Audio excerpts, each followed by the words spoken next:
Hi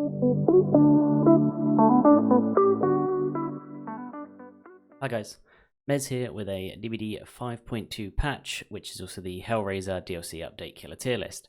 Now, I'm going to use two key areas to attribute the ranking for each killer, and these are map control and chase potential, just to break it down and keep it simple. So for map control, we've got the ability to get between the generators, push survivors off of them, maintain pressure, and keep survivors away from generators for as long as possible. There are perks like Sloppy Butcher and Ruin that assist killers with this. And for those reasons, I'm not going to include starting perks for killers in this rating, because, for example, Hag with Ruin and Devour gives huge potential, whereas this is to review the killer and their power themselves. And the other area we've got is chase potential. So how easy can a killer end a chase from finding the survivor to getting them onto the hook? What it takes to get that done, and how easily a survivor is able to combat that killer's power. And yeah, I mean, let's just get into it. So start off with, we've obviously got Trapper. Now, Trapper's an interesting one because we all know Trapper is very weak. So for Trapper, he's definitely not awful. You know, he's not the worst, and a good person playing Trapper can do well. Some maps benefit him greatly, others don't. With certain add-ons to carry more traps, for example, resetting traps, it can catch survivors out. You can get more control over areas. But base kit-wise, he does struggle. Now, we know full well he needs a buff. I wouldn't say he's the worst killer in the game, but he's definitely not top tier. So for me, he'd go in a C tier because his trap setting is really slow. You can't really try and do it mid-chase to end a chase. You've got to try and strategically push survivors towards your trap, which, if you get that working, it can go well, but his power can be very, very easily countered by just disarming traps. Now, survivors can do that very easily. You can have, you see which area the trapper's setting up in, and you just go out of your way. One person doing that, the others can be on gens, taking chase, doesn't really matter. It's very easy to counter. So for that, he can't really go anywhere higher. He's fun to play, he's iconic, but he is a C tier killer. Next up, we got Huntress. Now, Huntress is a very skill-dependent killer, I feel. So for me, I think after playing a lot more Huntress recently, I would actually put Huntress in an A tier. And this is just because, although she's slower, her add-ons are quite good for hatchet wind time, increased movement speed when you're out of hatchets, the Eerie add-on, even though it's been nerfed, it's still, with Iron Maiden, it's still very good. The idea being, with other perks as well, which we're not taking into consideration, you could even argue that she's even better than her base kit. But being able to take survivors out from a distance is huge. You know, you can shut down almost any loop, really, if you know what you're doing with Huntress. I'd say for an average survivor, she's definitely a B tier killer. But I'm taking this as a, you know, if you're playing this killer right, then I'd definitely say she's up in the A tier. You can get hit with hatchets across map. Not going into specifics of perks, but there are ones that will allow you to get cross maps, get people on gens, get that map pressure going, end chases very quickly. Defend hooks, defend generators, whatever it is from a distance. You know, as a 3-gen protective killer, works very, very well because you don't have to travel to the gens most of the time. So definitely earns her a spot, for me, up in the A tier. Now, Hillbilly, I think he's garbage. I don't like him at all. Now, I'm going to put him in C because he isn't the worst. But, and I know a lot of people like him, a lot of people think he's good. But for me, I don't. He's got a weird thing where when you start charging, he instantly does a weird slight flick, and it's horrible to deal with. It can really mess you up. He has a problem with loops. You know, you take him to Killer Shack, instantly he's having problems. He's got some add-ons that do help him out, you know, lopper chains and so on, to help deal with pallets and still get injured states on survivors. But I don't think he is good enough in the current state of DVD. I don't think he's a good killer. You don't see many of them. When you do, I know for me, as a survivor, when I play, they're never really a problem. So, yes, they can get across the map, so I suppose you could argue their pressure to get around the map is actually really good, because he can charge around. His add-ons are good. Ending chase potential, you've got to be really good with him. So I suppose it would be fair to say leave him in B tier, because although I think he's really bad personally, you've got to consider the fact that actually if someone plays him well, someone gets the hang of his weird little twitchiness when you start to chainsaw, things like that, then I think he can go in a B tier. So I'm going to put him in there for the fact that there are a few people who do play him really well. Although he's definitely not what he once was. Nurse, I mean, obviously it's an S tier. We've got Blink, we've got range add-ons, we've got recharge add-ons, we've got decreased fatigue. A lot of our add-ons are really bad, but a lot of them aren't. And for people who struggle with Nurse, she's got her weird checkered blanket add-on. Lets you see where you're blinking. Makes Nurse very easy for a lot of people as well. I know I started off doing Nurse for a while. I was using that just to get used to it, understanding the distance, how long you held the blink for to know how far you're going. It helps a lot with the frustration of blinks getting swallowed when you try and go through a mound, as I'm probably sure we've all suffered.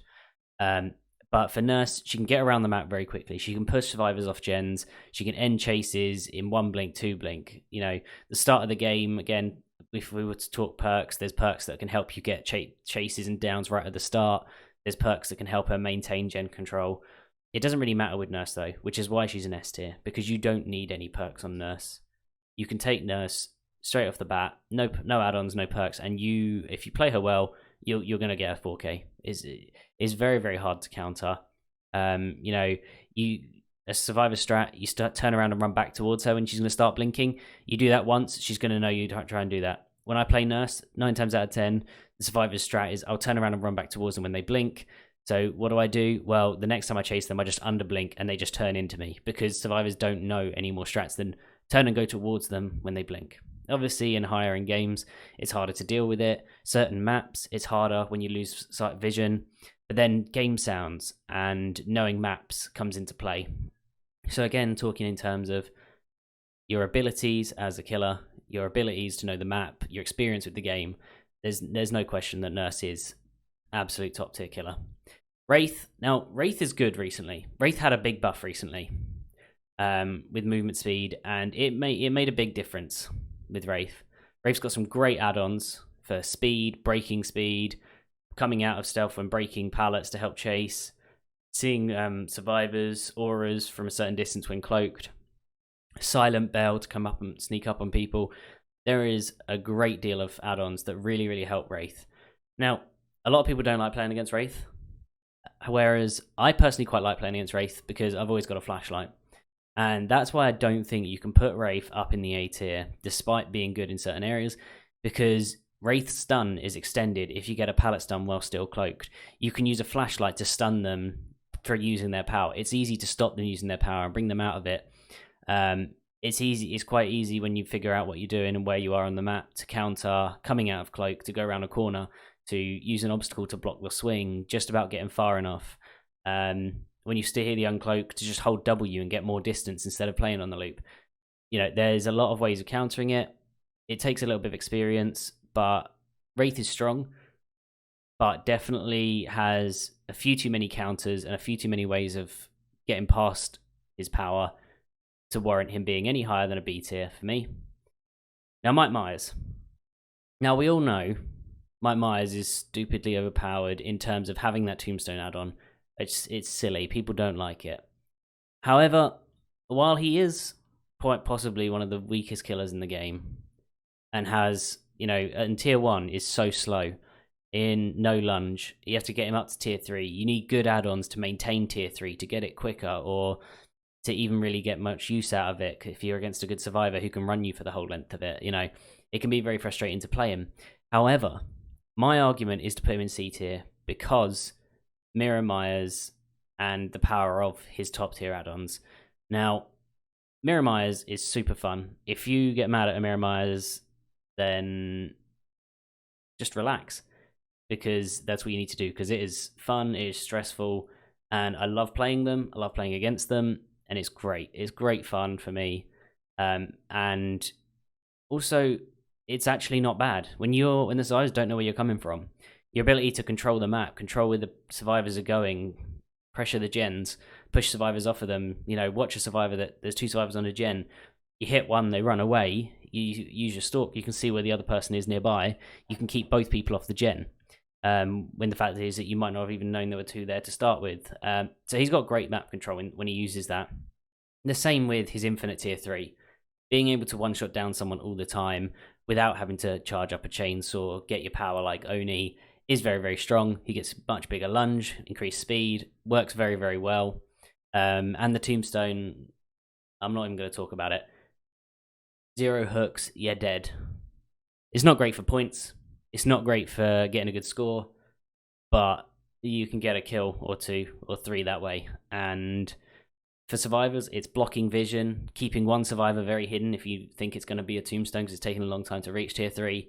So, because they've got to stalk all 4 survivors, there's a lot of counters. So you definitely couldn't say, even though the add-on's really good, because there are a lot of ways of countering it.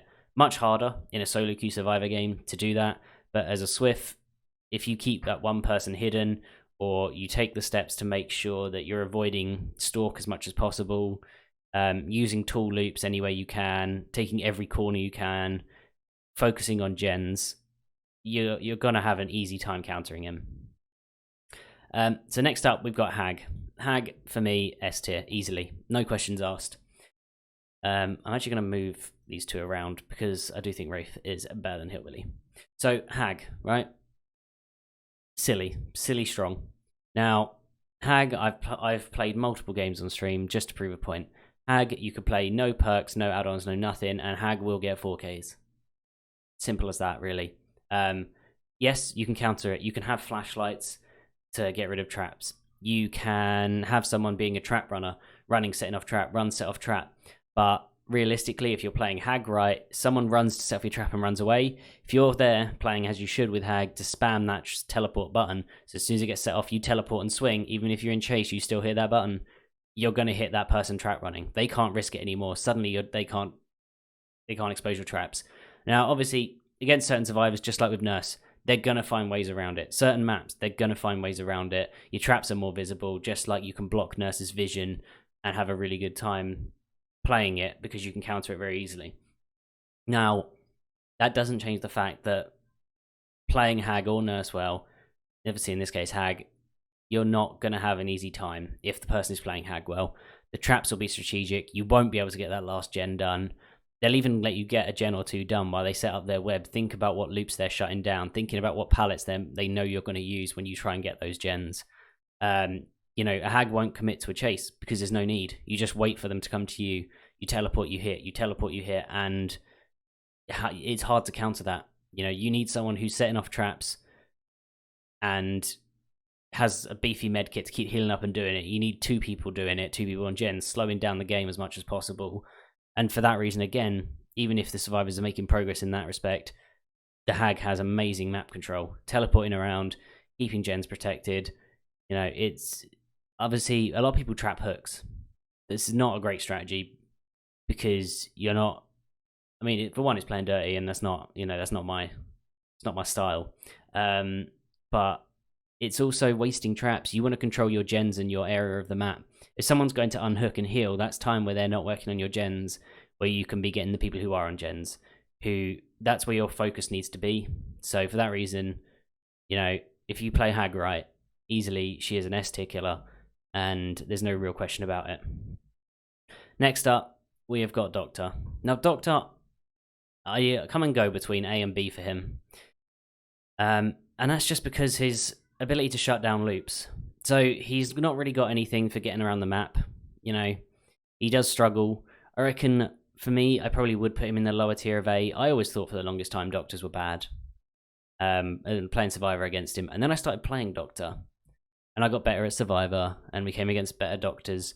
And yeah, if you don't just spam shock all the time, if you figure out what tight your timings are to shock so you're not losing distance because you're doing it over and over, you've got the ability to find survivors, you've got the ability to shut down loops, you've got the ability to trap survivors in corners, you can interrupt unhooks working on gens at that last second with a shock. There's a lot you can do. Got to get out of madness. A lot of his add-ons to slow things down, to cause static shocks and screaming, again, all helping you find survivors. It gives a lot more room for perks for him to work with because he can make up for things like barbecue with his own static shock and things and add-ons. So for me, he is an A tier because he has got that map control. He does have that chase potential, and I think he's better. I don't think I could say he's as equal to these. I think he's better than them. So for me, he's an A tier. Now, Bubba. I'm sorry, Bubba, but I'd arguably put you in C, but I suppose it depends, right? Because if you want to argue that Cannibal you can play, he can camp basement, you can't get unhooks because he can hit you twice with the chainsaw sweep, so you can even get through borrowed time. If you're going to play dirty with Cannibal, then you can be strong with him and you can kill a survivor. Guaranteed you'll get a survivor out. If you're playing against the Swift, the smart thing that they know they should do is get on the other 3 gens and stay away from basement, and that's what they'll do. If you're in a group where people are trying to save each other and so on, then yeah, you're going to get given kills, but that's not down to the killer's power. That's down to survivors trying to save each other, because a lot of survivors won't want someone to suffer out and have a really boring game, get no points, because you're playing like that. So for a Cannibal, I'm going to say he's actually C tier, because his power, his chainsaw, if you catch a survivor in the open, yeah, you're going to get a free down, but if that survivor's taking you to a jungle gym, you're going to have a horrible time. They're going to force you to M1 eventually, and that's going to just give them a boost to the next loop. You're not going to get to use your chainsaw on a good survivor. He's not good enough in terms of getting around the map. He's slow. You know, he has a chainsaw that he's got to wait to come back after a cooldown. Tantrum, if he collides with something, which it's DVD, you might not even collide with something to apparently hit a tantrum. You see videos and people hit the ceiling somehow when he's chainsawing side to side. How does that happen? DVD, that's how it happens. So for me, I'm not going to put him any higher, because while you can play him in dirty ways to secure a kill or two, he isn't strong like others are for 4K potential and ending chases if the survivor's good. It's very easy to counter him in terms of sharp corners, because you can keep your distance, because he can't do the same. Certain add-ons, yeah, they'll help with speed, they'll help with swing and timing, carrying on chainsawing, getting your setback off, your charges back.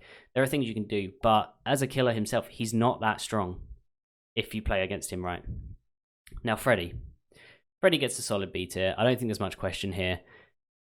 Dream pallets, blood pools, they're okay at ending chases. They can catch survivors out. It can be really useful. So he's got solid potential. Although it's not the strongest way of doing it, he does have solid potential for shutting down loops, ending chases. So you've got to give that to him. But realistically, what it comes down to is teleporting to generators. Obviously, if you combine it with perks, then great, it's even stronger. But ultimately, you hook someone, you teleport to a gen, you push survivors off of it. You fake your teleport to a gen, you push survivors off of it. You teleport, a survivor panics, fails a skill check, blows up the generator, confirms they're there. You've got a lot of options for Freddy to work around map control, as well as the fact that he can end those chases. So combine it with the right perks as well. It only makes him stronger. But as a base kit, being able to control chases and get between gens that quick for pressure, he's very, very strong. Now, Pig is hard, okay, because I always have very good games with Pig. I never struggle with Pig. A lot of people don't think Pig's that strong, because base kit, yeah, Pig is weak, right? The crouch and sneak attack stuff, it's not great. It can help on a loop.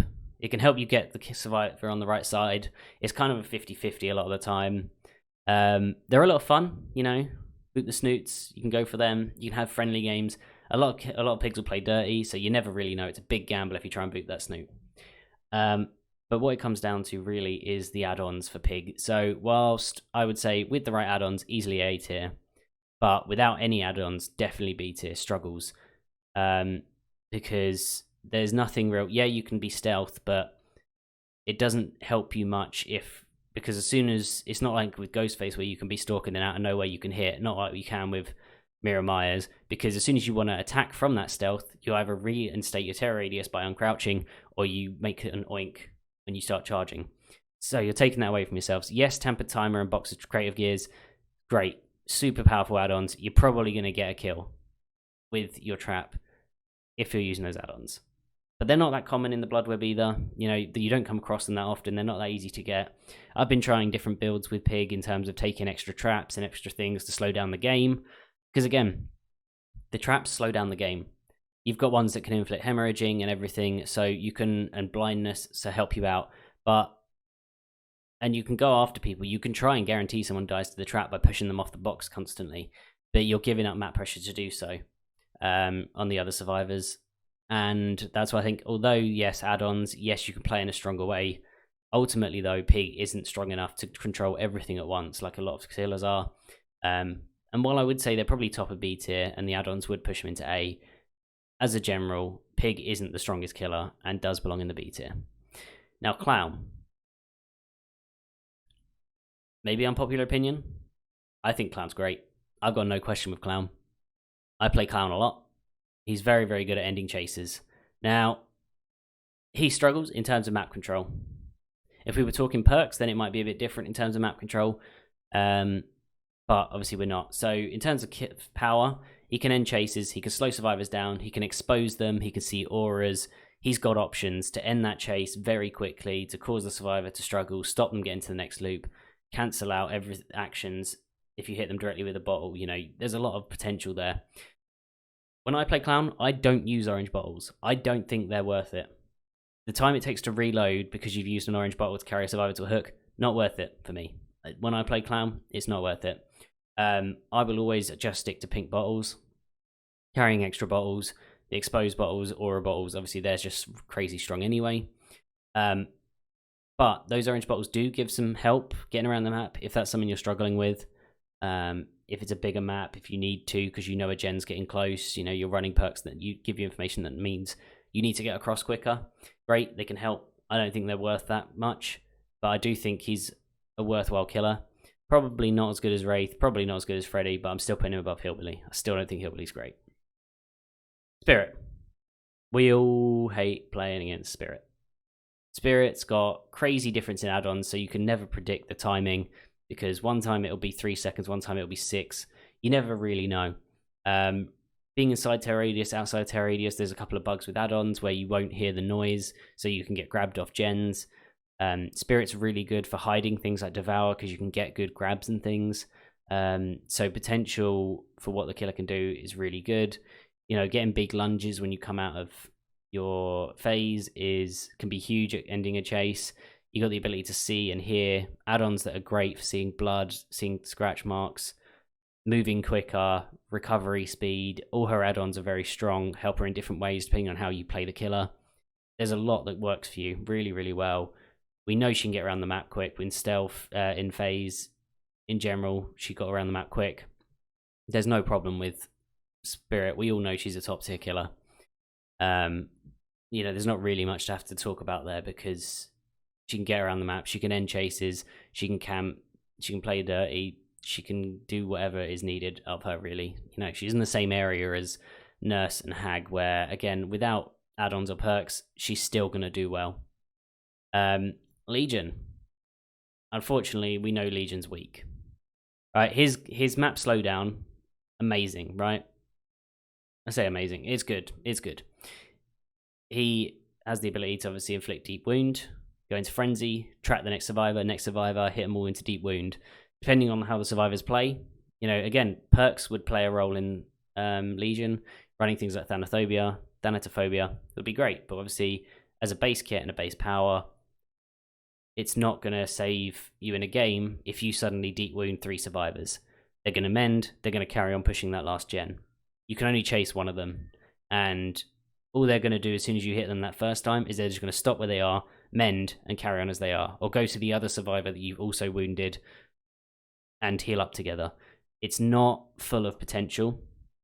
There are some good add-ons for map pressure, vaulting pallets so it breaks them, map-wired terror radius when you're in frenzy to try and scare survivors off of gens. Map pressure-wise, very, very good. Ending chases, standard M1 killer. There's not much more to it. You know, Trapper's got as much a chance of M1ing you as Legion does in a chase. You know, Clown's got bottles, Freddy's got pools and pallets, Wraith's got cloak, Pig's got ambush, Hillbilly's got a chainsaw. You know, this ultimately the aspect of chase here is where Legion is suffering. Next up we got Plague.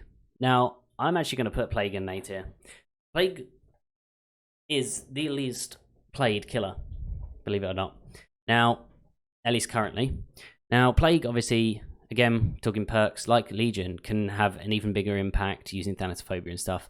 A lot of survivors are fearful about cleansing and giving Corrupt, which, while Corrupt is very, very strong, staying injured the whole game isn't going to do you many favors.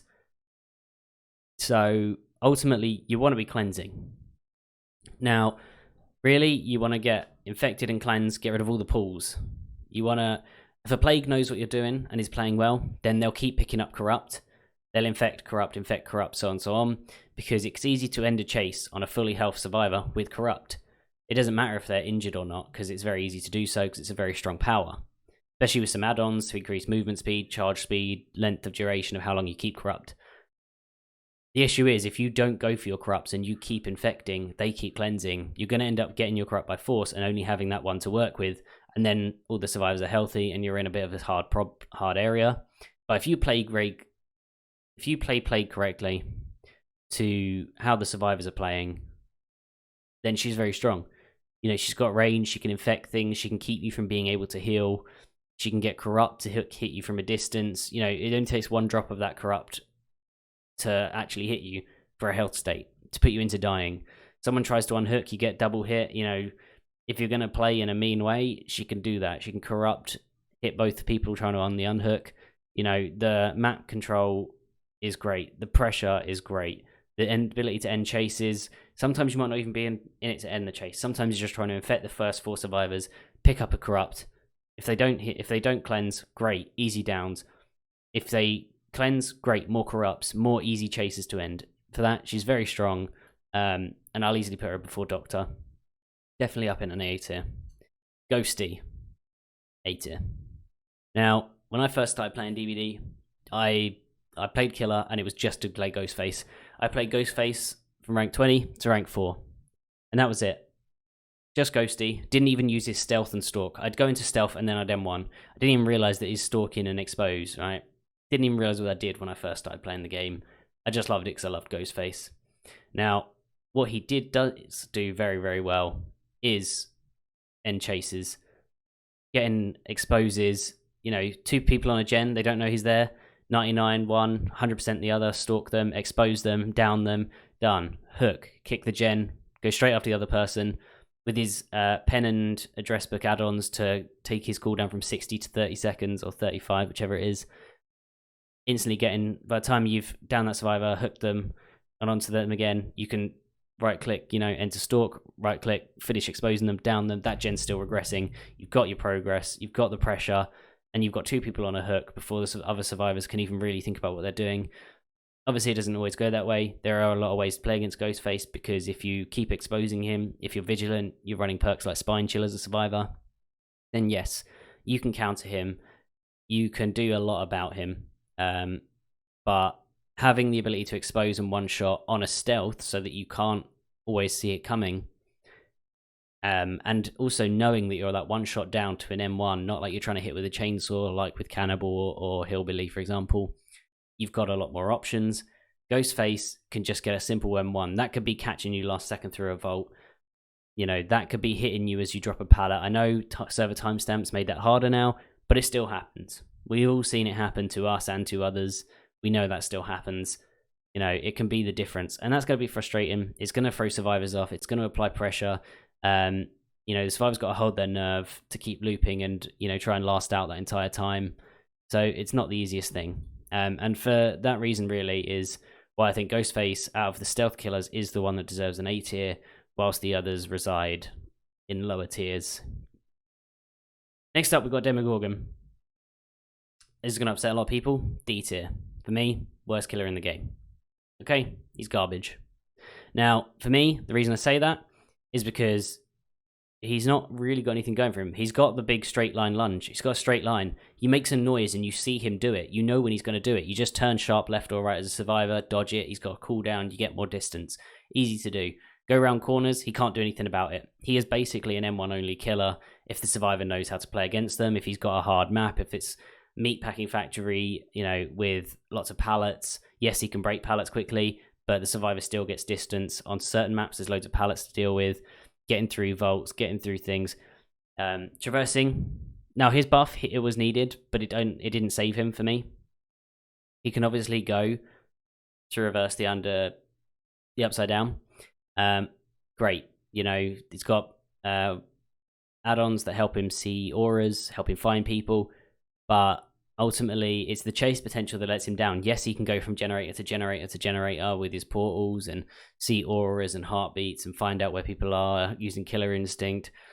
But he's just having a straightforward lunge doesn't save you. It doesn't help you end chases if the survivor knows what they're doing. For me, I still think Demogorgon has been massively underpowered throughout all the killers. I've always had this point of view, playing against him from start when I first started playing to even now, hours on, streaming it for however long now, playing it for however long. My opinion hasn't changed. I'm yet to play a Demogorgon that has changed my opinion. Yes, some people can play him well. Yes, you can get caught out. Yes, you can have latency issues where you get hit by a lunge even though you're around a corner. Happens with any killer, though. It's not going to happen. For me, Demogorgon is just that weak. And I know it's going to upset a lot of people, but for me, that's where he goes. Oni. I want to put him in D tier. I do. Because I think he's also garbage.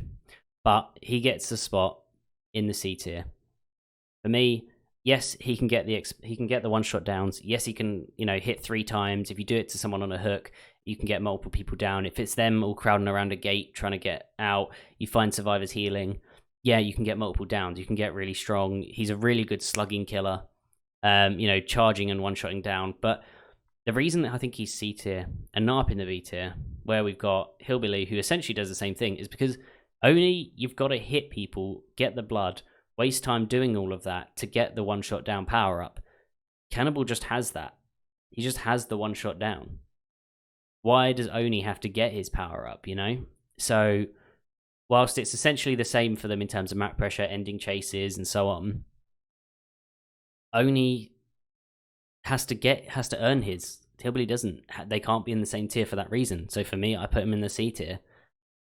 And, I don't think there's much more explaining to do other than he's a Hillbilly that has to earn his power, therefore earning him a lower spot on the tier list.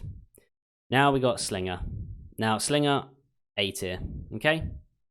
My reason for this is he's got a range add-on. He's got a range weapon. Now, yeah, he's a bit slower. Yeah, his map control does suffer, so probably not, above... I mean, it's the kind of thing where he's basically on par with Huntress. Maybe a bit worse because you have to reel them in. You got to reel survivors in to hit them. It's not just throw an axe, hit them, throw an axe, hit them. It takes a bit longer to deal with it, but it's easier to hit them. You can hit someone through a window, pull them towards you, hit them. You can hit them, let them break off because they're the other side of a pallet, or they're going to get deep wound and injured. They're still going to suffer for it. They're still going to lose that health state. Reload is quick, which is where I think he is counters with Huntress's not having time to reel people in because she's got to reload at lockers. So I think Slinger benefits in that sense in terms of where they're on par between him and Huntress. I just think his ability to hit people and reel them in and drag them in is really good. Countering them, yet it's kind of easier to counter because you get someone on the chain and the chain breaks because the survivor stands in the way. Well, you've got a good chance of either hitting the other survivor and taking 2 health states because you hit M1, the other one breaks off, or you get the M1 and the other one doesn't lose a health state, but if they're already injured because you've hit them once, you've got 2 injured players now. You've got options. There are add-ons to help with reload speed. I think his add-ons are pretty bad for the most part. His add-ons for reload and miss shots, they can help depending on how you play. They can be good for that. He is a killer that I feel perks help him a lot. But I do think his ability to end chases and, he sees a gen that's about to pop, he can shoot a survivor from a distance and pull them off of it, stop them from finishing it. Little things like that. The amount of times I've played killer, and as I'm going up to the gen to get someone off of it, they finish it in my face. Being able to shoot them from that distance, like Huntress can throw an axe at them, is really, really useful. And I think it makes a difference, shooting them so they can't drop that pallet in your face. Just like dropping a pallet in Huntress's face, she's just going to hit you once you finish your animation. There's a lot of counters to it. And for that reason, I think she does. I think Huntress and Desslinger are quite on par, and both, Desslinger is joining Huntress on that A tier. Next up, we've got Pyramid Head.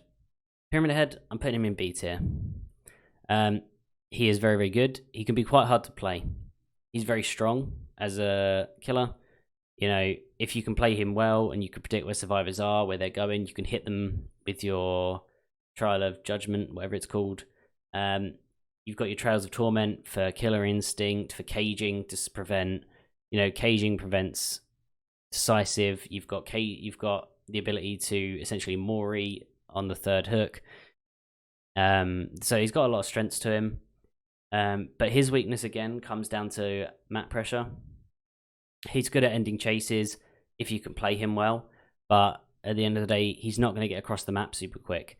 Getting Killer Instinct trigger on your Trail of Torment across the map doesn't really help you much. Getting across the map can take a lot of time. He's not really got anything to help him do that, and he's still got to hit survivors twice. Even things Haunted Grounds, it doesn't help you because you can't. M1 isn't the same as his Judgment. So M2 and M1, they haven't got the same effect. So whereas, for example, Ghostface, he's got his Exposed for one-shot downs to help him end chases quickly before it even starts. You have to commit to a chase and get the 2 hits, which can be harder. You slow down a lot if you miss your attacks. And I think that's why he doesn't deserve an A tier spot. But if you play him well, you're going to end those chases quick anyway and keep the pressure up, keep caging to save more time. And he can be really, really strong. So he's definitely worthy of being close to that A tier, but not quite in it. Blight. Now, Blight's a hard one because I get frustrated playing against Blight and playing as Blight because there are problems with him gliding off of surfaces instead of colliding with them. You go straight into a rock and for some reason you slide off to the left of it. Why? Who knows? I couldn't tell you. You play against a Blight, you run 180 degrees around a rock, and somehow in one charge, he's flicked the whole way around to still hit you. I don't think that's right. I don't know whether that's intentional for me. I would say that shouldn't be able to happen. But it depends, you know, on what's considered the intentional design of the character, what they should be able to do, whether someone's putting their sensitivity up crazily high in that moment to do it, in which case, yeah, it's taking skill to do that, so fine. He's strong in that respect. He's got add-ons that make him strong. You know, getting a one-shot down on your 5th charge for his Eerie add-on. Very good, very strong. Ability to get across the map, though. That, you know, almost unbeatable. Being able to charge across the map like he does. You know, if you've got a Blight with Tinkerer, you already know you're in trouble, you know, that kind of thing. So while I think he's got problems, both killer and survivor point of view, he's strong, and there's no change in that. Yes, he can get completely stumped by a map. You put him on RPD, survivors are going to win. And I don't think it matters how good the Blight is. If the survivors are playing well on that map, Blight's not going to be able to use his power. You're basically playing an M1 killer rule game. And in which case, you know, survivors should always win in those cases. So, for me, although he can be beaten by maps and things, I do think he is worthy of a high up spot in the A tier. But, you know, he still has his limitations. Survivor's playing right. You can still play well against him. You can still hide behind. You can still stay the other side of the rock to him. If it's a short little loop and a short little circle, he can't use his charge. He's got to go for M1. You're taking his power away from him, but then he's still able to use it for map coverage. So you're not able to take it away from him and lower him into a B tier killer. Twins. It's hard with twins, I think. Because twins, they're strong. We know that. They can protect gens like crazy. They can have such good map control. They can camp hooks, which is obviously I do not encourage. You know, they can have a lot of pressure on the map, but what they can't do is deal with survivors knowing how to counter them. You know, a lot of twins, they'll injure one person or down someone, then have Victor jump on a second, then go into Charlotte to go pick the other person up. Survivors, if they stay in pairs and they stay away from where Charlotte is, they take Victor far away, they hold on to Victor, taking away the power, stalling out the time. You can pick survivors up before Charlotte can get to them and pick them up. You can extend the chase, you can keep the power away from the killer with Victor, because all the strength comes from Victor's abilities. Dropping pallets on Victor, crouching behind the high end of a pallet means Victor can't hit you when he tries to leap over it. The cooldown you can kick there's a lot of ways to countering. Twins can be a very scary killer, especially for newer survivors. But if you, as a survivor, play efficiently to counter it, then Twins' power does get taken away quite heavily. But it doesn't happen that often. A lot of the time, Twins are gonna win because survivors panic, don't necessarily think about how to stay ahead of them, play against them, staying in pairs, and there's a lot of ways where that can really let you down. But I think, I've got to think about this in terms of, is the killer good enough to just beat survivors outright? Yes. Are the survivors good enough to beat the killer outright, though? With Twins, yes, that is the case. So I don't think they can go any higher than a B tier. Next up, Trickster. Now, Trickster, I mean, we all know where he was before his buff, right? Still going to put him before Demogorgon. But I'm sure we all know whereabouts he is now. He's up here. And that's just because you can end a chase so quickly. You can, if you camp a hook, you can throw enough knives that you hit the person down unhooking and the person being unhooked and get them through borrowed time. You can hit someone for 2 health states if they get caught out in the open before they can get to cover, even with the speed boost. He can be very, very strong. Yes, he's got less knives, but less knives to hit makes a huge difference. If survivors play well, yeah, you can really screw him over, which is why he's, I wouldn't say he's as high up as the other range killers, because you get hit by 3 knives, then you stay hidden on a loop and lose 2 knives worth of state.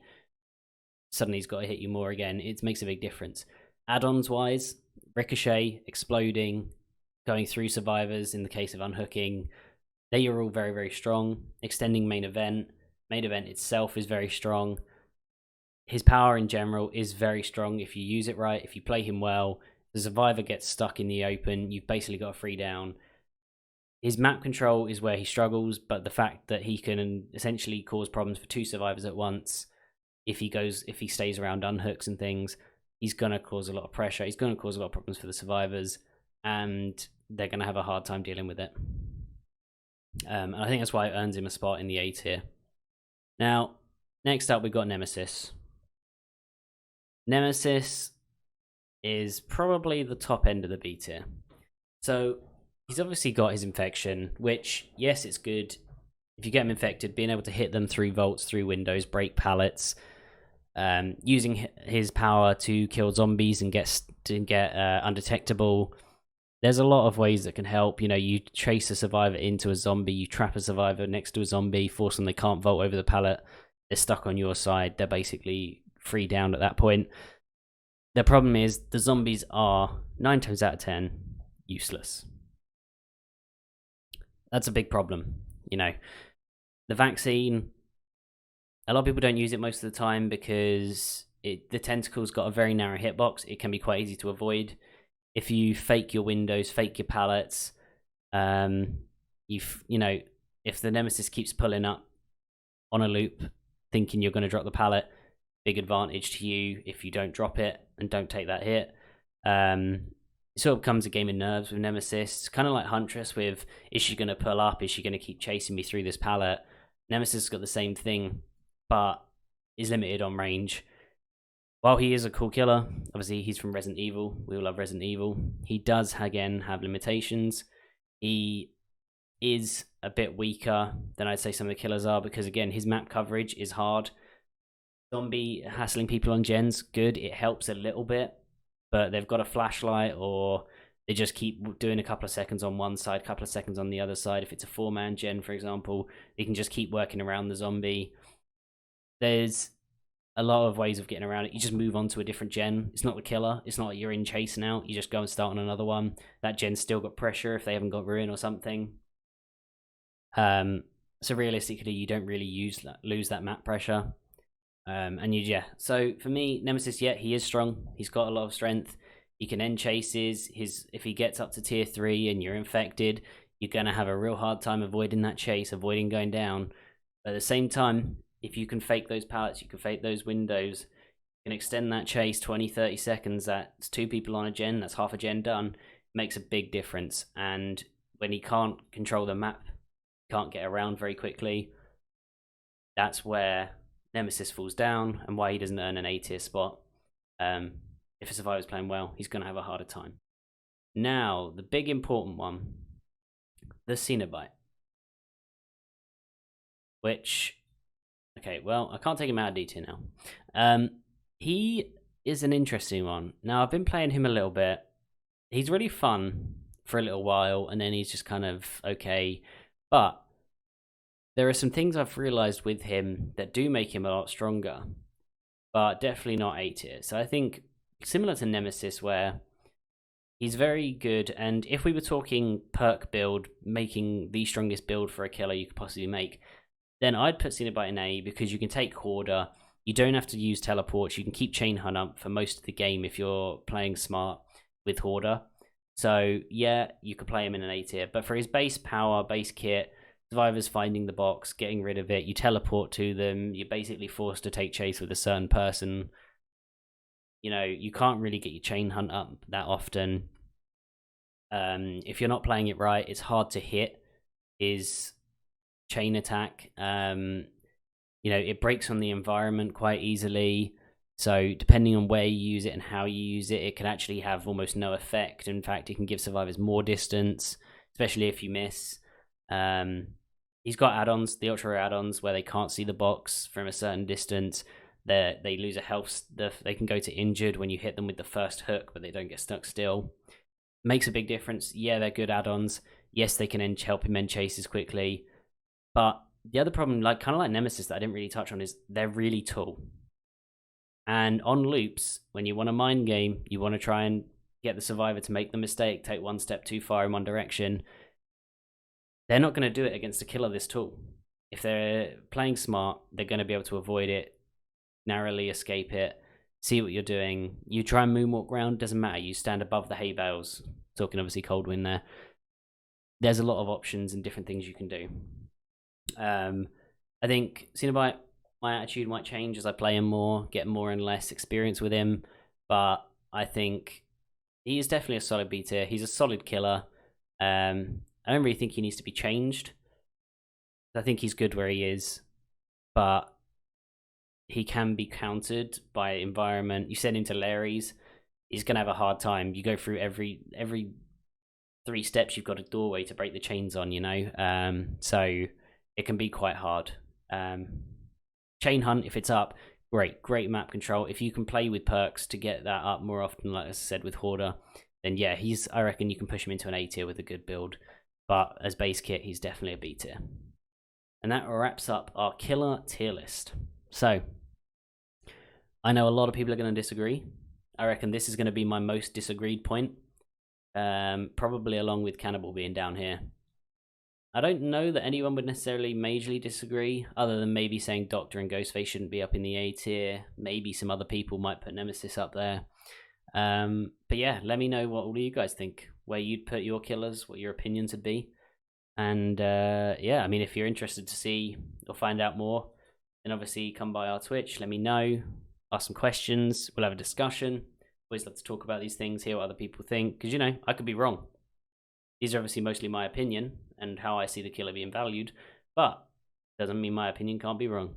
So yeah, do let us know what you guys think, you know, and if you are interested, I will be doing perk reviews. We'll be doing perk reviews with Mezz&Cai together, and we'll be doing some bigger reviews, builds, recommendations, and some more information sort of content to help people out, help people learn the game and figure out what they're doing and really just improve. But yeah, thanks everybody for listening, and I hope this was somewhat enjoyable, useful, informative, or all of the above. Bye.